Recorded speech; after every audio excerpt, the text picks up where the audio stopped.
Cette galette n'est pas comme les autres. C'est la meilleure galette que vous pourrez déguster dans le Val d'Oise cette année.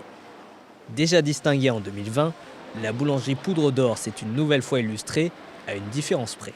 Le roi cette année, c'est Jérémy Fournier. Sacré pour la première fois dans la catégorie employée, le jeune homme de 29 ans n'en est pas à son coup d'essai. Recruté comme pâtissier il y a 3 ans et reconverti comme tourrier depuis, il dédie son succès à son patron. Je lui en dois beaucoup, c'est lui qui m'a appris à faire une belle galette, c'est lui qui m'a appris à bien lamer, à bien garnir, à faire un bon feuilletage. La recette est importante, c'est la sienne, et ça c'est très important de la suivre comme il faut. Les galettes, on en est très fiers, et la seule chose que j'ai à dire, c'est heureusement qu'il est là, c'est lui qui m'a bien appris.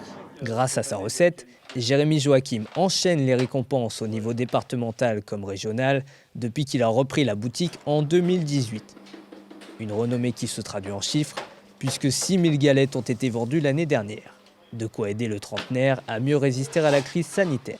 On a eu le Covid, le premier confinement qui nous a fait très mal, mais en sachant qu'on a très bien marché l'année dernière en galettes, et ça nous a permis de réussir à passer le cap sans trop de dommages, on va dire. C'est important pour nous de bien travailler pendant ces périodes-là parce qu'en ne sachant pas ce qui peut se passer le long de l'année, on marche un petit peu sur des œufs. La clé du succès réside dans des ingrédients de qualité et une application à chaque étape. Pour la pâte feuilletée, la brigade se sert notamment d'une farine labellisée Label Rouge.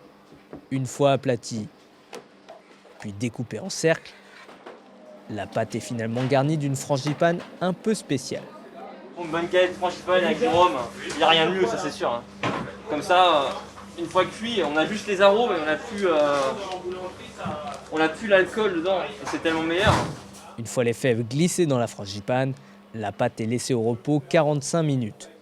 En véritable perfectionniste, le patron applique lui-même la touche finale.